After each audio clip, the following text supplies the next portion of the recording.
नमस्कार, स्वागत है आपका टीवी9 भारतवर्ष के स्पेशल बुलेटिन में। आपके साथ मैं हूं सुमेरा खान। आगे बढ़ने से पहले एक नजर इस वक्त की 25 बड़ी खबरों पर। लखनऊ में मूसलाधार बारिश से शहर में जल सैलाब। विधानसभा के मुख्य भवन के अंदर भी घुसा पानी। कई विधायक और मंत्रियों के आवास में भी पानी घुसा। भारी बारिश की वजह से लखनऊ का हजरतगंज चौराहा बना तालाब। नगर निगम के दावे खोखले साबित हुए। सीवर जाम होने से पानी की निकासी नहीं हो पा रही है। लोगों को हो रही है परेशानी। लखनऊ के नगर निगम के कार्यालय में भी भरा पानी। काम करने वाले कर्मचारी और अधिकारी पानी के बीच ही बाहर निकले। कार्यालय के निचले फ्लोर के हर कमरे में पानी घुसा।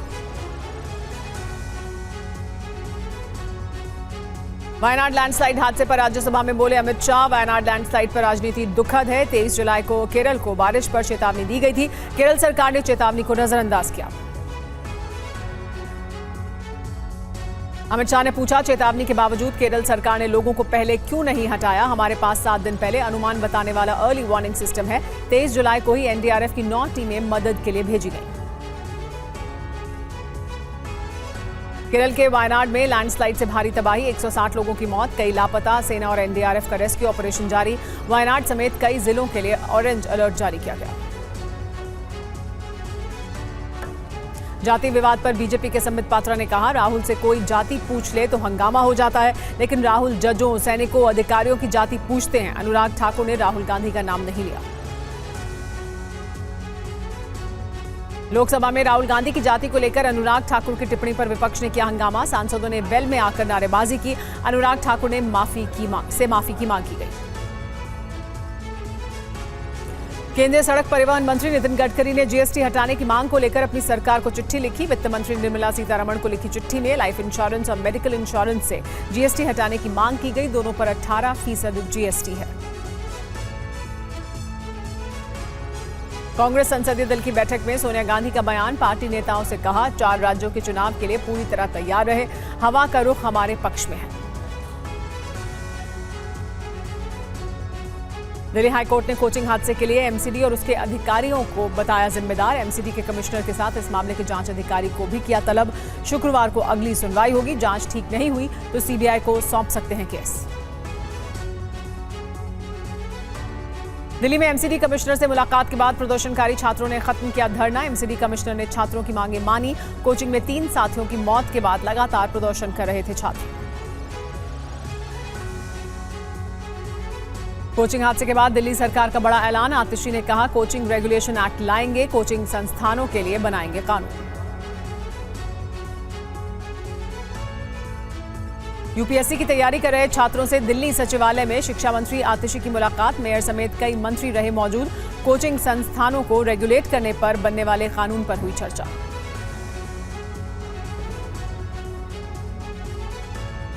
बिहार के सुपौल के प्राइवेट स्कूल में नर्सरी क्लास के 5 साल के छात्र ने तीसरी क्लास के छात्र को मारी गोली। छात्र के बाएं हाथ में लगी गोली। घायल छात्र अस्पताल में। 5 साल का छात्र स्कूल बैग में सिक्योरिटी गार्ड पिता की पिस्टल लेकर स्कूल आया था। गोली चलाने वाले छात्र का पिता उसी स्कूल में सिक्योरिटी गार्ड की नौकरी करता था। घटना की जानकारी दिए जाने के बाद गार्ड प्रिंसिपल के कमरे में रखे पिस्टल और बेटे को लेकर मौके से हुआ फरार। पुलिस जांच में जुटी। उत्तराखंड के हल्द्वानी रामनगर स्टेट हाईवे पर सड़क का बड़ा हिस्सा पानी के तेज बहाव में बहा। हल्द्वानी को देहरादून से जोड़ता है यह हाईवे बंद होने से यात्रियों को हो रही है परेशानी।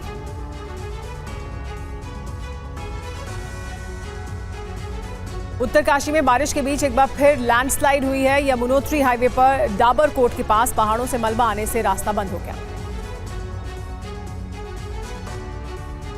हमास चीफ हानिया की हत्या पर ईरानी राष्ट्रपति ने दी धमकी। कहा, ईरान अपनी संप्रभुता की रक्षा करेगा। हमला करने वाले अपनी कार्रवाई पर पछताएंगे।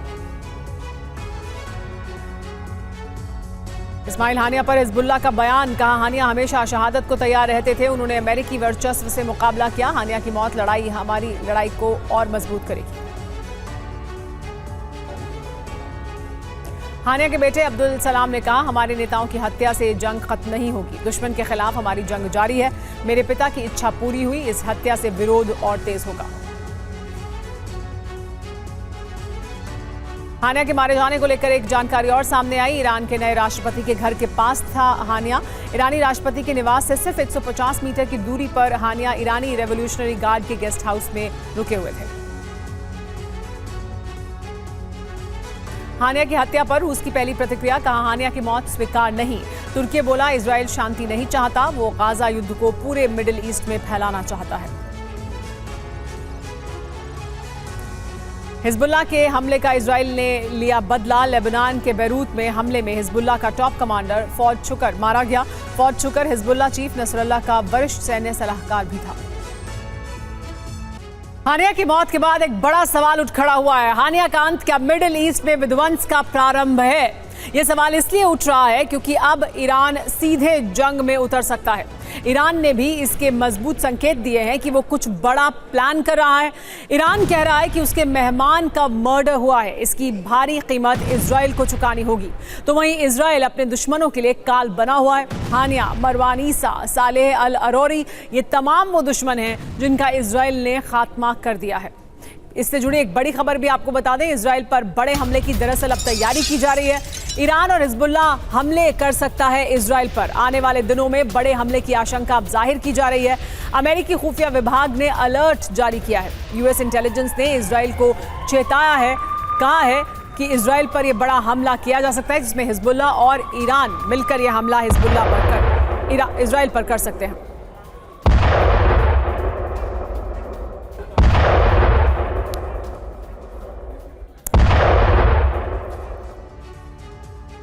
अमेरिका ने क्या जानकारी सामने रखी है, अमेरिका ने क्या जानकारी साझा की है इजराइल के साथ, वो आइए आपको बताते हैं।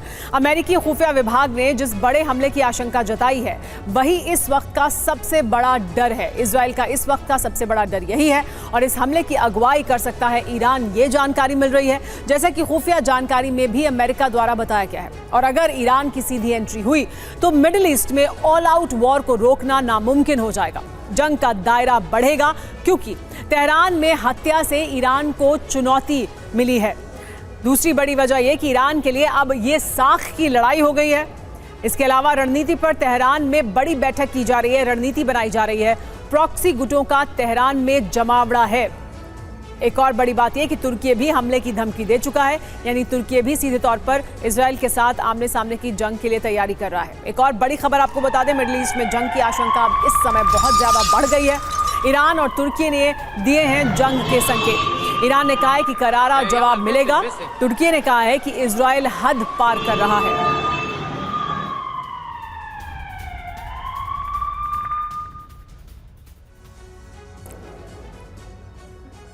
हम लगातार जिसकी बात कर रहे थे, मिडिल ईस्ट में जिस विध्वंस का डर था उसके संकेत ईरान, हमास, तुर्की, रूस, चीन और अमेरिका ने अपने बयान में दिए हैं। उनके बयानों से संकेत मिल रहे हैं।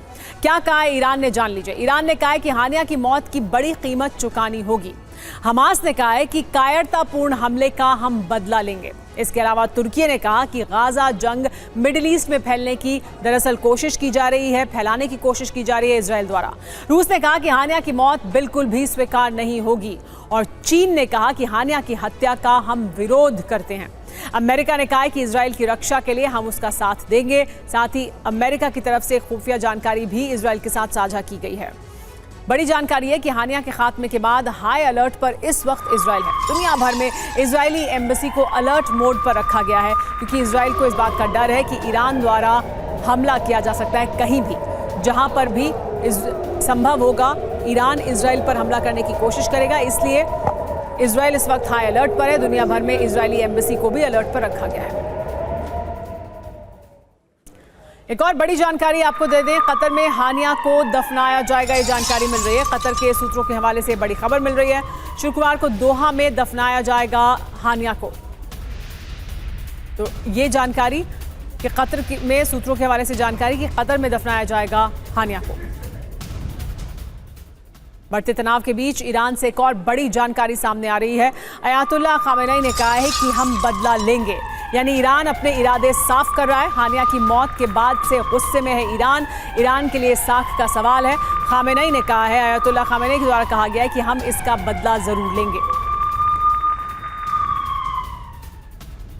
लेकिन वहीं दूसरी तरफ इजराइल में हानिया और फौद की मौत का जश्न मनाया जा रहा है। इजराइल में लोग खुशी में मिठाई बांट रहे हैं।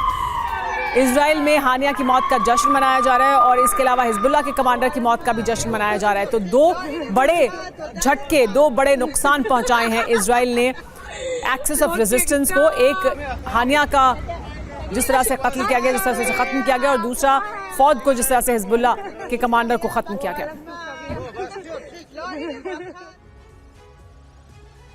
इजराइल के अलग अलग इलाकों में जश्न मनाया जा रहा है। यरूशलेम में भी हानिया की मौत का जश्न मनाया गया। यरूशलेम में जश्न मनाते दिखे लोग। देखिए किस तरह से मिठाई बांटी जा रही है हानिया की मौत के बाद। और ये यरूशलेम की तस्वीरें, यहाँ पर भी मिठाई बांटते हुए दिखाई दिए।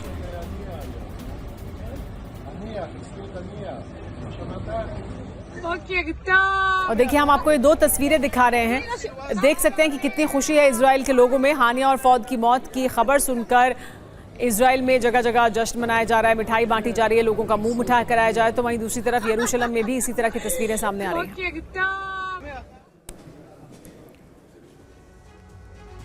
लेकिन मिडिल ईस्ट में जो हालात बने हैं उस पर अमेरिका के रक्षा मंत्री ने बड़ा बयान दिया है। हम इजराइल की मदद करते रहेंगे, लॉयड ऑस्टिन ने साफ कर दिया है। बड़ी जंग की आशंका पर भी अपना बयान दिया लॉयड ऑस्टिन ने। उन्होंने कहा कि हम तनाव कम करने की कोशिश कर रहे हैं, राजनयिक तरीकों से समाधान पर हम फोकस कर रहे हैं। तो राजनयिक तरीकों से समाधान निकालने पर फोकस है, लेकिन ऐसे हालात बन रहे हैं जिसमें सीधे जंग की आशंका बढ़ती जा रही है। We certainly will help defend Israel. You saw us do that in April. You can expect to see us do that again. But we don't want to see any of that happen. We're going to work hard to make sure that we're doing things to help take the temperature down and address issues through diplomatic means. हानिया की हत्या से जुड़ी एक और जानकारी, इस वक्त की बड़ी खबर आपको बता दें। हानिया की हत्या पर ईरान भी शक के घेरे में है। हाई सिक्योरिटी जोन में हत्या पर सवाल उठ रहे हैं कि कहीं ईरान के भीतर से तो कोई साजिश नहीं की गई, ये सवाल पूछे जा रहे हैं। हानिया के तेहरान में होने की सबको जानकारी थी। ईरानी नेतृत्व के घर से 150 मीटर की दूरी पर हत्या की गई और इस पर सवाल उठ रहा है कि इतने हाई सिक्योरिटी जोन में किस तरह से हानिया की हत्या हुई। लेकिन आइए बड़े सवाल कुछ हैं, उसके बारे में जानकारी देते हैं। इस्माइल हानिया की हत्या ईरान की क्या साजिश है? क्या इसमें ईरान की कोई साजिश हो सकती है? ईरान के कुछ लोग क्या इसमें शामिल हो सकते हैं? सवाल उठ रहे हैं क्योंकि क्या वजहें हैं। जो 5 वजहें आइए वो आपको बताते हैं। पहली वजह ये कि तेहरान में हाई सिक्योरिटी जोन में हत्या हुई है। एक बहुत ही सिक्योर जोन में मौजूद था हानिया। दूसरी बड़ी वजह यह कि खामेनेई के घर से महज 150 मीटर की दूरी पर हत्या की गई। इतने करीब और इतने बिल्कुल हाई सिक्योरिटी जोन में कैसे इन्फिल्ट्रेट किया गया। तीसरी बड़ी वजह यह कि इस्माइल हानिया की हत्या में ईरान से भी कोई शामिल था क्या, ये सवाल पूछा जा रहा है। हानिया की हत्या पर खुफिया इनपुट क्यों नहीं मिला, किस तरह की खुफिया जानकारी क्यों नहीं मिली, और क्या वहाँ फेलियर हुआ? क्या मिसाइल को गिराया नहीं जा सकता था, यानी क्या ये होने दिया गया? ये 5 बड़ी वजह हैं जिसकी वजह से सवाल उठ रहा है। लेकिन खास बात क्या है, ईरान के नए राष्ट्रपति पेजेश्कियान पश्चिम के समर्थक हैं। ये माना जाता है कि उनका एक तरह का झुकाव है पश्चिम की तरफ। तो क्या उस खेमे की तरफ से कोई बात की गई है? अमेरिका इजराइल से ईरान की कोई डील तो नहीं हुई है, यानी क्या कोई किसी तरह की डील तो नहीं हुई है इस पूरे मामले में हानिया को लेकर? एक और बड़ी खबर बता दें आपको, ईरानी विदेश मंत्रालय ने बड़ा बयान दिया है। हानिया का पवित्र खून व्यर्थ नहीं होगा, ये कहा गया। इजराइल इस शैतानी हरकत की कीमत चुकाएगा, इजराइल को अपराधों की सजा भी मिलेगी। तो देखिए अलग अलग तरह के बयान साफ तौर पर आ रहे हैं ईरान के भीतर से, जिसमें ये बताया जा रहा है कि किस तरह से लगातार जो हमले किए जा रहे हैं इजराइल द्वारा, हानिया को जिस तरह से ख़त्म किया गया है, ईरान का ये कहना है कि इसका बदला लिया जाएगा और बख्शा नहीं जाएगा इजराइल को। ये आशंका बहुत पहले से जताई जा रही थी और अब ऐसा लग रहा है कि मिडिल ईस्ट में जो हालात बन रहे हैं वो बहुत तनावपूर्ण होते जा रहे हैं। युद्ध की आशंका जाहिर की जा रही है।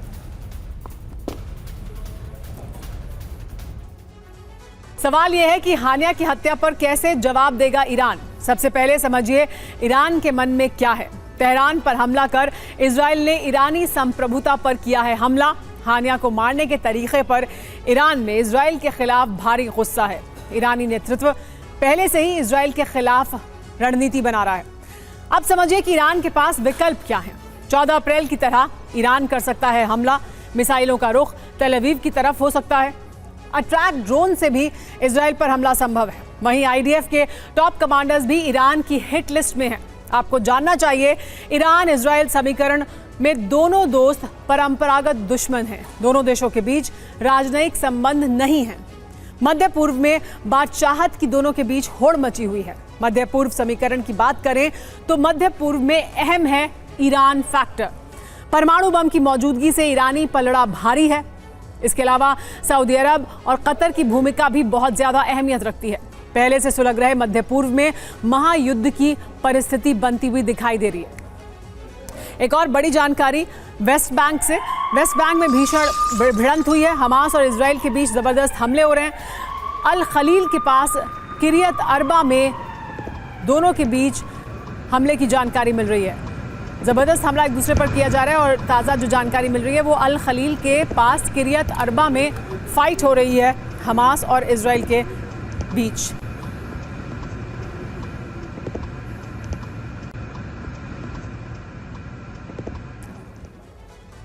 एक और बड़ी जानकारी आपको दे दें, इजराइल का खान यूनुस में बड़ा ऑपरेशन जारी है। एक हफ्ते में 150 हमास लड़ाके मारे गए हैं। हमास के कई हथियार डिपो तबाह कर दिए गए हैं। इजरायली डिफेंस फोर्स ने कई हथियारों को नष्ट भी किया है।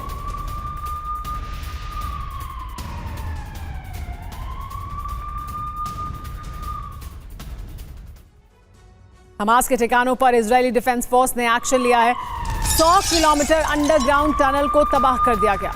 आईडीएफ की 98वीं डिवीजन का गाजा में ऑपरेशन जारी है। 100 किलोमीटर के अंडरग्राउंड टनल को तबाह किया गया है। ये 98 ब्रिगेड है जो एक्शन में दिखाई दे रही है।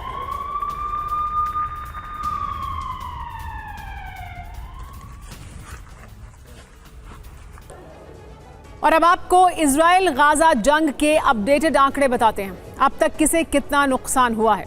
गाजा पट्टी में 39,400 मौत हो चुकी है। वेस्ट बैंक में 592 लोगों की मौत हुई है। अब तक 1,609 आतंकी जो हमास के थे वो मारे गए हैं। इजराइल के नागरिक 853 हैं जो मौत के घाट उतार दिए गए। इजरायली सैनिक 762 हैं जिनकी मौत हुई है और 251 लोग हैं जिन्हें बंधक बनाकर रखा गया है। इजराइल ने पिछले 12 घंटे में अरब वर्ल्ड को हिलाकर रख दिया। हिजबुल्लाह के टॉप कमांडर के मार गिराने के बाद इजराइल ने अपने सबसे बड़े most wanted Hamas chief Ismail Haniyeh को भी मिसाइल हमले में ढेर कर दिया। इजराइल के इस बारूदी इंतकाम से ईरान से लेकर पूरे अरब वर्ल्ड में सनसनी मच गई है। क्या है इस्माइल हानिया के खात्मे की इनसाइड स्टोरी, देखिए ये स्पेशल रिपोर्ट।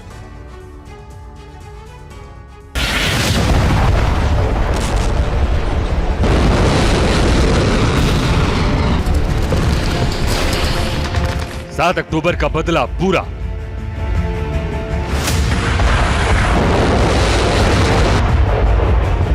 सबसे बड़े नरसंहार का प्रतिशोध संपन्न।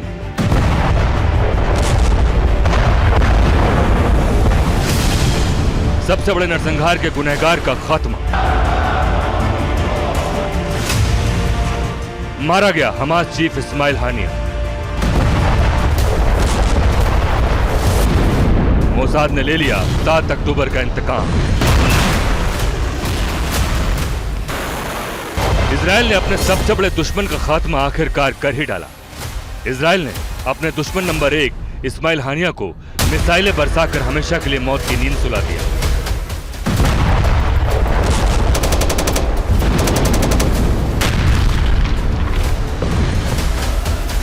इस्माइल हानिया कैसे मारा गया, इसकी इनसाइड स्टोरी को बताने से पहले आपको बता दें कि 12 घंटे के अंदर इजराइल ने अपने 2 बड़े दुश्मनों को ढेर कर दिया है।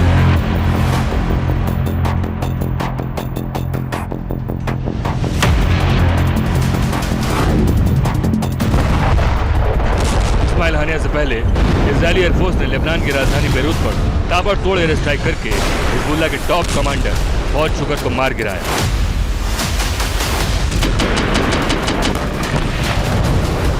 इसके कुछ ही घंटों बाद इजराइल ने हमास चीफ का भी खात्मा कर दिया। माना जा रहा है कि इस पूरे हमले को मोसाद ने अंजाम दिया। मोसाद क्यों इजराइल के लिए किलिंग मशीन जानी जाती है, आपको बताते हैं। इजराइल की 3 खुफिया एजेंसी हैं, अमन, शिन बेत और मोसाद। मोसाद के 2 काउंटर टेररिज्म यूनिट हैं। मेटसादा दुश्मन पर हमला करने के लिए और किरोन काम गुप्त रखा गया है उसका। मोसाद दुश्मन को बिल्कुल नहीं बख्शता है, पाताल से ढूंढकर भी उसका खात्मा करता है, ये कहा जाता है उसके लिए। कई देशों में खुफिया नेटवर्क मौजूद है मोसाद का, जासूसों के जरिए सटीक जानकारी उस तक पहुंचती है, बारीकी से ऑपरेशन की प्लानिंग की जाती है और मुश्किल से मुश्किल मिशन में भी सफलता हासिल कर दिखाता है मोसाद।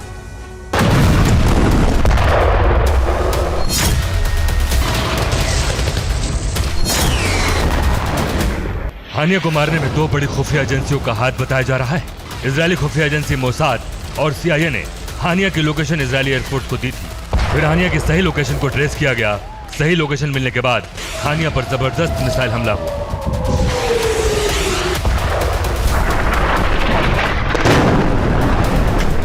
मिसाइल हमले में हानिया के साथ उसका बॉडीगार्ड भी मारा गया।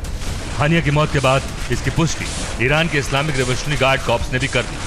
ईरान के सरकारी टेलीविजन ने भी हानिया के मारे जाने की तस्दीक की। उसके बाद हमास का बयान आया। हमास ने कहा है कि ईरान की राजधानी तेहरान में हानिया के घर पर उसकी हत्या हुई।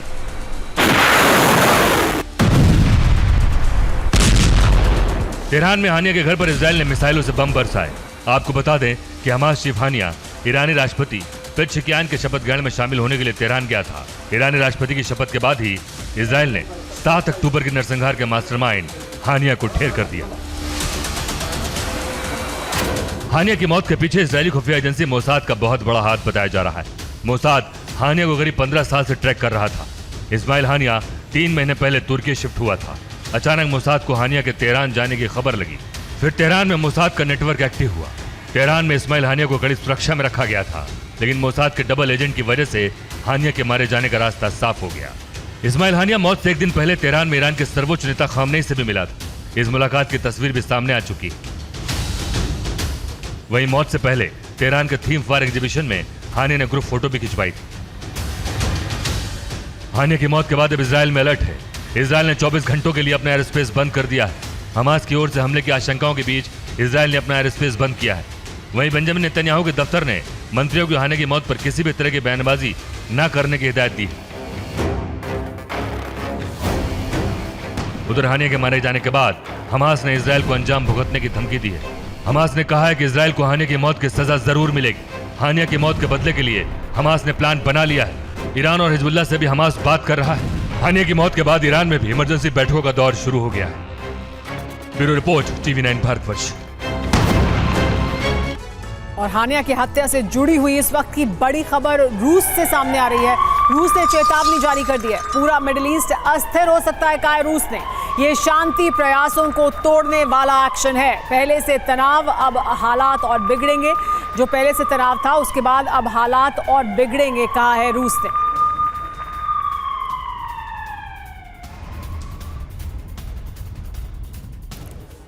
हमास चीफ इस्माइल हानिया के मारे जाने के बाद अरब वर्ल्ड में इजराइल के खिलाफ बड़ी जंग भड़कना तय माना जा रहा है। अब जंग में ईरान और लेबनान की सीधी एंट्री हो सकती है। ईरान अपनी साख बचाने के लिए इजराइल के खिलाफ बड़ा युद्ध शुरू कर सकता है, क्योंकि ईरान की राजधानी तेहरान में हानिया के मारे जाने से ईरान काफी सख्ते में है और वो पलटकर इसका जवाब देगा। तो क्या हानिया के मारे जाने के बाद अरब में वर्ल्ड वॉर शुरू होने जा रही है? देखिए ये रिपोर्ट। लेकिन रिपोर्ट देखें उससे पहले आपको ये भी जानकारी दे दें कि दरअसल हुआ क्या है। हमास चीफ हानिया मारा गया है, अब आगे क्या होगा?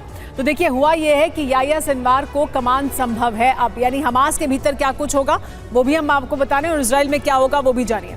गाजा में अभियान चलाना अब आसान हो जाएगा इजराइल के लिए। और हमास में कतर में बैठे सिनवार के लिए हमास को चलाना मुश्किल होगा, क्योंकि वह कतर में है। इजराइल के लिए हानिया के बाद सिनवार अगला टारगेट होगा, यानी अब कोशिश ये करेगा इजराइल की पूरी तरह से हमास की लीडरशिप को खत्म करे। हमास में सिनवार की भूमिका एरिया कमांडर के तौर पर रही है, यानी उसकी भूमिका अलग तरह की थी, अब भूमिका बदलेगी। क्या उसके साथ वो न्याय कर पाएगा? इजराइल में सिनवार की हर गतिविधि पर मोसाद की नजर बनी हुई है। हमास में हानिया की मौत से मायूसी है, लेकिन इजराइल में ध्वस्त हो चुके हमास पर अंतिम प्रहार करना बाकी है। उन्हें लग रहा है कि उनकी रणनीति काम कर रही है, उन्हें अंतिम प्रहार करना है, इसे पूरी तरह से खत्म कर देना है। गाजा में लड़ रही ब्रिगेड मिस्र, ईरान भाग सकती है हमास की अपने आप को बचाने के लिए। वहीं विदेशों से भी हमास को खत्म करने की चुनौती है इजराइल के पास।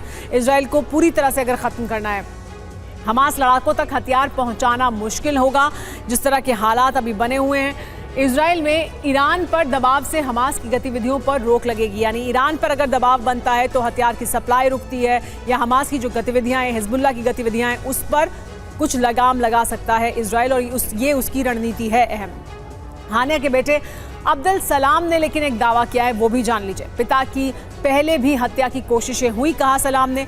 पिता के अधूरे सपने मैं पूरे करूंगा, ये कहा है हानिया के बेटे ने। तो हानिया के बेटे का कहना है कि ऐसा नहीं है कि पहले कोशिश नहीं हुई हत्या करने की, पहले भी कोशिशें की गई हैं। पिता के जो अधूरे सपने थे उन्हें मैं पूरा करके रहूंगा, कहा है हानिया के बेटे ने।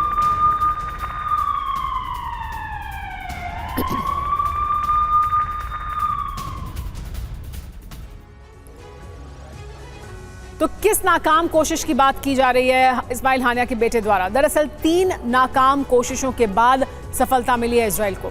हत्या की कोशिश की गई थी, कब आइए आपको बता देते हैं। 2003 में इजरायली एयर स्ट्राइक में घायल हुआ था इस्माइल हानिया। फिर 2006 में गाजा में एक काफिले पर हमला किया गया, उसमें इस्माइल हानिया था, ऐसा बताया गया। 2014 में हानिया के घर पर इजराइल ने हमला किया था और 2024 में तेहरान में हानिया को खत्म कर दिया गया। तो इससे पहले 3 कोशिशें हुई जो असफल रहीं और उसके बाद सफलता हासिल हुई। 7 अक्टूबर हमले की पटकथा लिखने वाले इस्माइल हानिया के खात्मे की कसम इजराइल ने आज से 298 दिन पहले ही खा ली थी। इससे पहले भी इजराइल ने हानिया को कई बार रास्ते से हटाने की कोशिश की मगर नाकामयाब रहा। आज वो कसम पूरी हुई है इजराइल की, हानिया मारा गया। सिर्फ हानिया ही नहीं, इजराइल ने हानिया के लगभग पूरे परिवार का भी वजूद मिटा दिया है। इससे पहले 10 अप्रैल को हुए हमले में हानिया के 3 बेटे और पोता पोती मारे गए थे।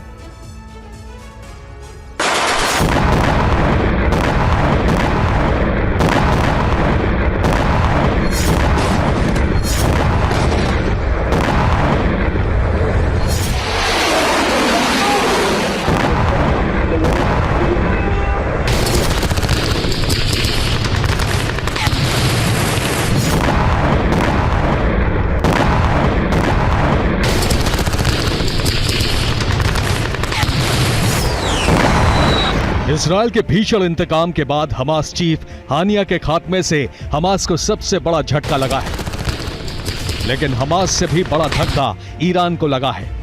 ईरान की राजधानी तेहरान के अंदर घुसकर इजराइल ने हानिया का काम तमाम कर दिया। इससे ईरान की साख और उसकी ताकत को सबसे बड़ी चुनौती मिली है। इस्माइल हानिया को मार गिराए जाने के बाद अरब वर्ल्ड धधक उठा है। हानिया की मौत अरब वर्ल्ड में महायुद्ध के मुनादी मानी जा रही है।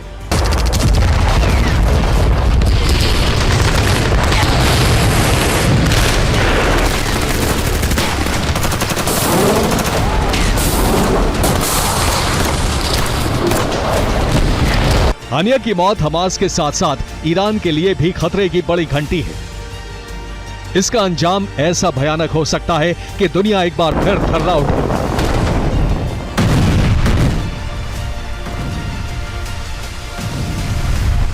ये इसलिए कहा जा रहा है क्योंकि अब इस बात की आशंका काफी बढ़ गई है कि इस युद्ध में ईरान सामने से उतरे और अब इजराइल के खिलाफ सीधी जंग लड़े।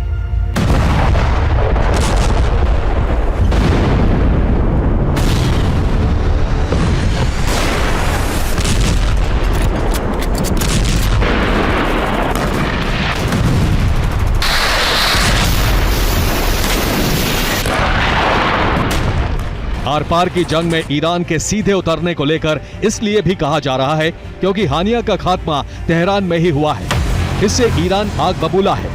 ईरान की साख को दुनिया में बड़ा झटका लगा है। ईरान के इंटेलिजेंस के भी फेल होने की बातें कही जा रही हैं।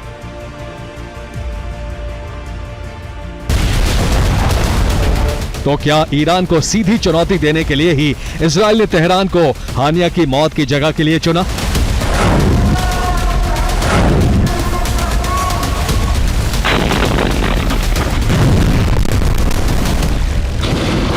तेहरान में घुसकर एयर स्ट्राइक किसी भी देश के लिए कोई आसान बात नहीं है, लेकिन इजराइल ने अपने दुश्मन नंबर 1 हानिया को मौत की नींद सुलाने के लिए इतना बड़ा रिस्क भी ले लिया।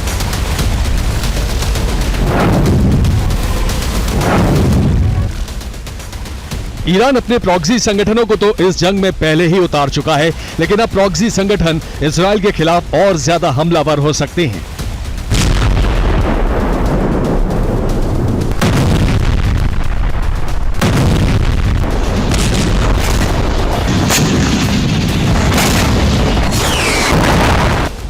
इतना ही नहीं, इजराइल पर चारों तरफ से हमले बढ़ेंगे। सारे प्रॉक्सी ग्रुप इजराइल पर अटैक करेंगे।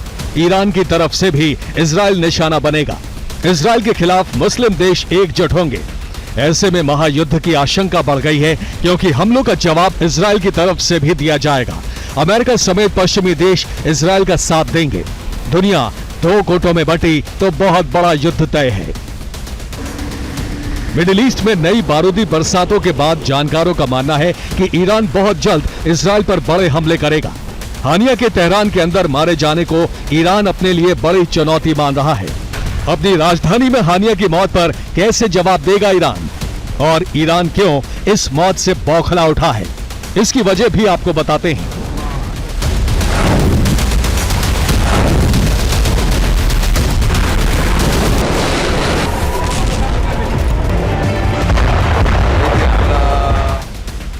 दरअसल ईरान मान रहा है कि तेहरान पर हमला कर इजराइल ने ईरानी संप्रभुता पर हमला किया है।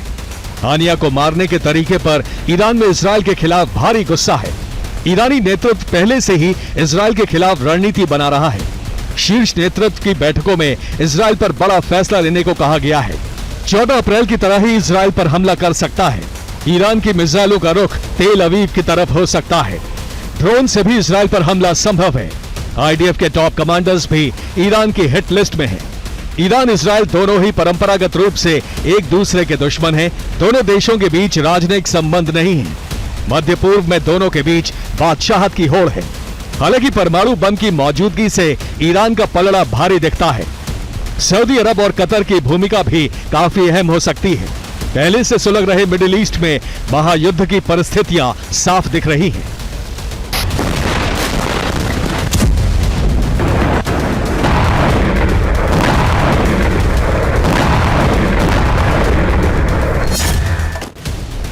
हानिया की मौत के बाद popular front for the liberation of Palestine ने इस्लामिक वर्ल्ड के साथ हमास ने इजराइल पर बड़े हमले की तैयारी की है। जाहिर है इजराइल उससे भी बड़ा जवाबी हमला करेगा।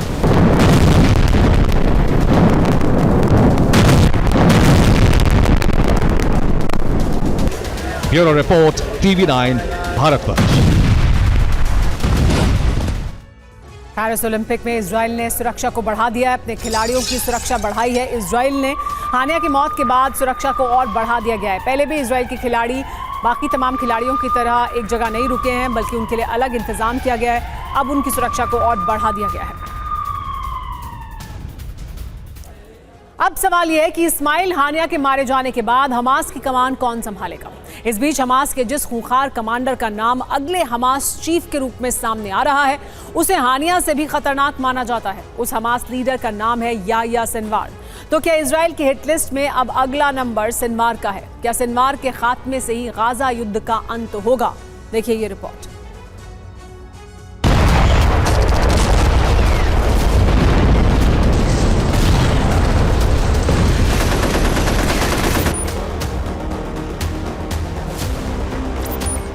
इस्माइल हानिया के मारे जाने के बाद गाजा में अब इजरायली सेना का रास्ता और साफ हो गया है। गाजा में इजराइल के ऑपरेशन तेज हो गए हैं।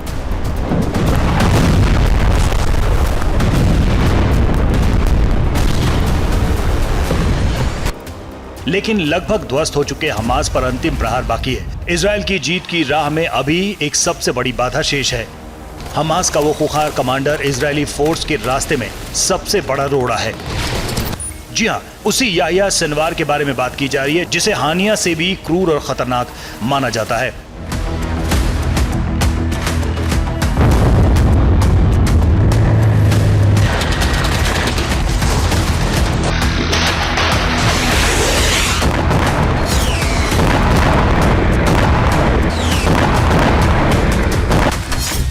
मीडिया रिपोर्ट्स के मुताबिक याह्या सिनवार को हमास की कमान मिल सकती है। सिनवार गाजा में हमास के पॉलिटिकल विंग का चीफ है। सिनवार को गाजा का लादेन भी कहा जाता है। सिनवार की भूमिका एरिया कमांडर के तौर पर रही है। हानिया के बाद सिनवार इजराइल का अगला टारगेट होगा। सिनवार की हर गतिविधि पर मोसाद की नजर है। तेहरान में इजराइल की स्ट्राइक में हानिया के मारे जाने से हमास के अंदर ऊपर से लेकर नीचे तक बेहद मायूसी है। हमास चीफ के मारे जाने के बाद हमास के लड़ाकों और कमांडर्स का मनोबल टूट चुका है। ऐसे में गाजा में लड़ रही हमास की ब्रिगेड मिस्र और ईरान भाग सकती है। विदेशों से भी हमास को खत्म करने की चुनौती मिल रही है। हमास लड़ाकों तक हथियार पहुंचाना मुश्किल हो गया है। ईरान पर बढ़ते दबाव से हमास की गतिविधियां कम होती जा रही हैं। इसी बीच हमास के कई बड़े कमांडर्स के मारे जाने से उसकी कमर टूट चुकी है। लेकिन यह तय है कि अगर सिनवार को हमास चीफ की कमान दी गई तो इजराइल पर नए सिरे से घातक हमले होंगे।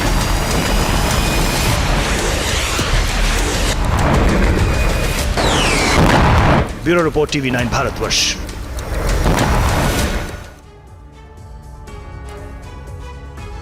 एक तरफ इजराइल ने 7 अक्टूबर 2023 के हमले का बदला लिया तो दूसरी तरफ एक दिन पहले यानी 30 जुलाई को गोलान हाइट्स में हुए हमले का भी बदला ले लिया। दो तस्वीरें हम आपको दिखा रहे हैं। 28 जुलाई को गोलान हाइट्स में किस तरह से 12 बच्चों की मौत हुई थी जो हिजबुल्लाह द्वारा हमला किया गया था, और फिर 30 जुलाई को बेरूत में हिजबुल्लाह कमांडर को ढेर कर दिया गया। देखिए, गोलान हाइट्स पर हमले का सबसे नया वीडियो भी अब सामने आया है। 28 जुलाई को हिजबुल्लाह ने यहां हमला किया था। इस हमले में 12 बच्चों की दर्दनाक मौत हो गई थी। इसका एक और वीडियो अब सामने आया है जो दिखाता है कि किस तरह से ये हमला हुआ था और उस वक्त किस तरह के हालात बने हुए थे। हम आपको गोलान हाइट्स पर हमले की 2 तस्वीरें दिखाने जा रहे हैं। पहले वीडियो में बच्चे खेल रहे हैं, मौज मस्ती कर रहे हैं, और तभी अचानक मिसाइल आकर गिरी और मौत का मातम पसर गया। चीख पुकार शुरू हो गई। 12 बच्चे यहाँ पर मारे गए थे। देखिए ये तस्वीरें, एक तरफ सब कुछ आम दिन की तरह दिखाई दे रहा है और फिर मिसाइल आती है, हमला होता है और उसके बाद चीख पुकार, अफरा तफरी, और 12 बच्चे मौत के मुंह में समा जाते हैं।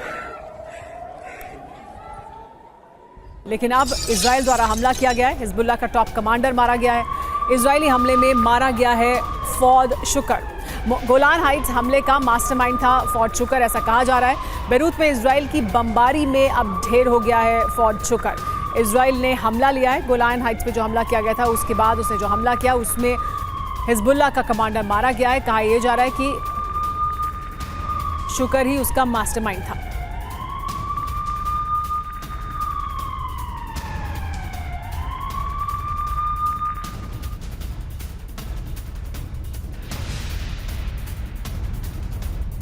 और अब बात करते हैं देश में जगह जगह हो रही बारिश और उसके बाद बने हालात के बारे में।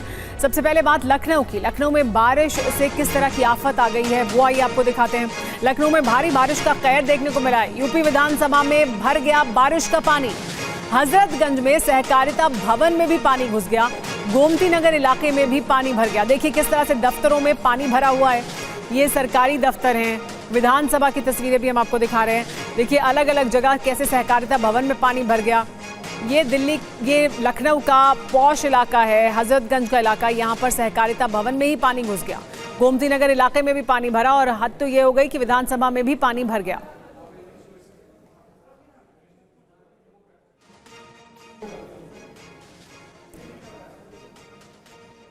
तो डूबते लखनऊ की आपको तस्वीरें दिखाते हैं। दरअसल देखिए ये जो तस्वीरें आप देख रहे हैं ये लखनऊ की हैं और ये लखनऊ के उस इलाके की हैं जो वहाँ का सबसे पॉश इलाका माना जाता है, जहाँ पर सबसे ज़्यादा तमाम जो सुविधाएं हैं वो लोगों को मुहैया होती हैं। विधानसभा में पानी भरा, नगर निगम के दफ्तर में पानी भर गया, सहकारिता भवन में पानी भर गया और हजरतगंज का इलाका कैसे पानी पानी हो गया वो इन तस्वीरों में आप साफ तौर पर देख सकते हैं। यूपी विधानसभा के अंदर से TV9 संवाददाता पंकज झा की रिपोर्ट भी देखिए कि कैसे हालात वहां हो गए जब पानी भरा। कुछ घंटों की बारिश और उसके बाद विधानसभा के बेसमेंट का ये हालत है कि ये देखिए पूरा जो बेसमेंट का इलाका है पानी से भरा हुआ। भैया क्या हाल है यहाँ पे? बहुत पानी था क्या? पानी बहुत बढ़ा है। कितनी देर से निकाल रहे हैं? 1 घंटा से। 1 घंटा से निकाल रहे हैं। और अभी क्या हाल है? अरे अभी निकाला जा रहा पानी। क्या भाई साहब तो जूता पहने भी घुस गए आप? क्या किया? तो ये हाल है यहाँ पर। देखिए बेसमेंट का इलाका आपको दिखाते हैं जो पूरा पानी से भरा हुआ है। सामने में ये पानी निकाला जा रहा है यहाँ पर। आप लोग क्या करते हैं जी? आप लोग क्या करते हैं? हम लोग आए हैं जो है काम से जो है। फिर ये अरे पानी पूरा भरा हो, जब विधानसभा में ये हाल है तो समझिए तो और क्या क्या। तो कह रहे हैं कि विधानसभा में अगर ये हाल है तो आगे का देखिए। और ये सब और इलाका देखिए हर तरफ पानी है। इधर अंदर देखिए ऑफिसेज हैं, लिखा हुआ है केंद्रीय साइक्लो स्टाइल प्रभाग। और एक केंद्रीय साइक्लो स्टाइल प्रभाग का हाल देखिए। यहाँ लोग कर्मचारी थे, बैठते थे, और अब जब जा रहे हैं तो छोटा सा एक मिनी तालाब कह सकते हैं, यहाँ पर कर्मचारी लगे लोग बैठे हुए थे। और फिर धीरे धीरे जैसे जैसे मूसलाधार बारिश होती रही, पूरे इलाके में पानी भर गया। अब ये ऊपरी इलाका है इसीलिए यहाँ पानी नहीं है, लेकिन पूरे इलाके में पानी भर गया है। तो ये कुछ देर की बारिश के बाद जो कहते हैं ना कि व्यवस्था की पोल खुल गई है। विधानसभा, जहाँ अभी विधानसभा की बैठक चल रही है, विधान परिषद की बैठक चल रही है, यहाँ सब लोग बैठे थे, देखते देखते पानी भरा और अब ये हाल हो गया है। अब देखिए ये सारी चीज़ें, फैक्स मशीन, अलमीरा, सब चीज़ रखा हुआ है। और अब ये जो है इसी तरीके के कई कमरे हैं विधानसभा में जो लो लाइंग एरिया थे, वहाँ इस तरीके से पानी भर गया है और इसको पानी को अब निकाला भी जा रहा है। ये देखिए, ये कमरे के अंदर, बेसमेंट के अंदर में ये पानी भर गया था। देखिए चारों तरफ पानी ही पानी, थोड़ी देर की बारिश और उसके बाद कमरों का ये हाल, ऑफिस, और ये देखिए पानी हर कमरे में। देखिए यहाँ भी बैठे हुए सुरक्षाकर्मी और यहाँ भी पानी ही पानी, जिधर भी जाएंगे पानी निकालने का काम हो रहा है। क्या हुआ, कितने देर से निकाल रहे हैं पानी? अरे निकाले सर, थोड़ी देर हो गई। अच्छा, तो ये देखिए पानी निकाला जा रहा है हर कमरे से। इस कमरे में देखिए थोड़ी लकी है, पानी नहीं है। इस कमरे में बैठे हुए हैं, पानी है। तो ये ऐसी कभी हालत हुई थी क्या? नहीं सर, पहली बार हुआ? हाँ पहली बार हुआ है। मतलब कितने साल से हैं आप यहाँ? 2 साल से। और ऐसी पानी नीचे भर गया? जी। ऊपर से भी पानी आ रहा है क्या? पंकज झा की रिपोर्ट देख रहे थे विधानसभा के भीतर से। हमारे साथ लखनऊ से ही प्रीति जुड़ गई हैं, वो डालीगंज में मौजूद हैं। प्रीति, लखनऊ में कुछ देर की बारिश ने दरअसल पोल खोलकर रख दी, ऐसा लग रहा है। बिल्कुल, मैं आपको बता दूं कि इस समय मैं डाली बाग में मौजूद हूं और ये वो एरिया है जहां पर सभी मंत्री और विधायकों के आवास है। और इस समय भी मैं जेल मंत्री, जो पूर्व जेल मंत्री हैं जय कुमार जैकी, और अभी बिंदकी से विधायक हैं जय कुमार जैकी, उनके आवास पर मौजूद हूँ। तो आप देख पा रहे होंगे कि उनका जो पूरा आवास है वो पूरी तरीके से जलमग्न हो चुका है। पूरे घरों में, घर के अंदर पानी भर चुका है, कमरों के अंदर तक पानी पहुँच चुका है, और ये पूरा कम से कम 2 फीट तक पानी जो है उनके घर पे भरा हुआ है। तो आप देख पा रहे होंगे कि जिस तरीके से एक मंत्री, जो पूर्व मंत्री है, विधायक है, उसके घर का अगर ये हाल है तो बाकी जगहों का क्या हाल होगा। नगर निगम की दावों की पूरी तरीके से पोल खुल चुकी है। ये लखनऊ की पहली बारिश का ये हाल है। ये पूरा एरिया जो आप देख पा रही होंगे, यहाँ पे सारे जो है वो विधायकों के आवास हैं और मंत्रियों के आवास हैं, और सभी घरों का जो हाल है वो लगभग ऐसा ही है। यहाँ पे जो केयर टेकर है वो हमारे साथ मौजूद है, उनसे बात कर लेते हैं और जानते हैं कि क्या ये हर बार, ये बताइए, ये पानी पूरा भर चुका है, ये क्या हर बार ऐसा होता है कि पहली बार ऐसा हुआ है कि अभी? नहीं मैम, हर साल होता है, जब बारिश आती है तो भर जाता है पानी। तो अभी कितना घरों के अंदर भी, कमरों के अंदर भी पानी है? हाँ, अभी तो नहीं, बट पीछे वाले रूम में आ गया है पानी। पीछे वाले रूम में पानी आ गया है। और कहाँ कहाँ पानी है घर के अंदर? घर के अंदर तो अभी देख पा रही हूँ, अभी और थोड़ा सा बारिश प्रीति, बहुत ही चिंताजनक तस्वीरें हैं। हम देश की राजधानी में बेसमेंट में पानी घुस जाता है, छात्रों की मौत हो जाती है। लखनऊ में, राजधानी में उत्तर प्रदेश की, वहां पर विधानसभा में पानी भर जाता है, विधायकों के घर में पानी भर जाता है। सड़क पर लोग इस तरह से कहीं कहीं पर खेल रहे हैं कि उन्हें लग रहा है कि नहर जैसे हालात बन गए। तो बहुत ही चिंताजनक है ये तस्वीरें। बहुत शुक्रिया जुड़ने के लिए हमारे साथ प्रीति। फिलहाल रुक रहे हैं कुछ देर के लिए, आप बने रहिए TV9 भारतवर्ष के साथ।